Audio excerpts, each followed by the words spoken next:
არასამთავრობო ორგანიზაცია ახალგაზრდა ადვოკატების საზოგადოების ახალ ინიციატივას თავაზობს. ორგანიზაცია ხელისუფლებასთან ინტენსიურ დიალოგს იწყებს და საპრეზიდენტო კანდიდატებს ინსტიტუციური დიალოგის საარჩევნო პროგრამა ჩამოყალიბებისთვის მიმართავს, როგორც ორგანიზაცია განმარტავს. პროექტი 1 სექტემბერს დაიწყება და მიზანს სახელმწიფო სტრუქტურების გამჭვირვალობა წარმოადგენს. ორგანიზაციის ხელმძღვანელების განცხადებით, მათ უკვე მიმართეს საკანონმდებლო და სასამართლო ხელისუფლებას. მათივე ინფორმაციით, შინაგან საქმეთა და იუსტიციის სამინისტრო ინიციატივას უკვე დასთანხმდა.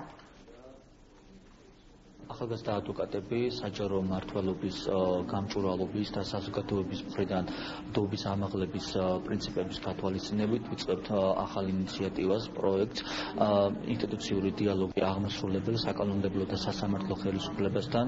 ინიციატივა მუდმივმოქმედია. ინსტიტუციური დიალოგის ფარგლებში გავიგებთ თუ რა პრობლემები არსებობს აღნიშნულ სამინისტროებში, როგორ მიმდინარეობს რეფორმა, რა რეფორმები როგორ ფასდება ეს რეფორმა და რამდენად საინტერესოა ყველა ის წინადადება და ის ინიციატივა, რომელსაც საჯარო უწყებები ახორციელებენ. პროექტის საერთაშორისო ურთიერთობების მიმართულების კუთხე მიზნად ისახავს, რომ აწარმოოს ეფექტური კომუნიკაცია ევროკავშირის წევრ სახელმწიფოებთან, კერძოდ ავარჩიეთ 3 ძირითადი ქვეყანა ტრიო ხელშეკრულების ფარგლებში, რომელსაც წარმოადგენს უნგრეთი, ბელგია და ესპანეთი.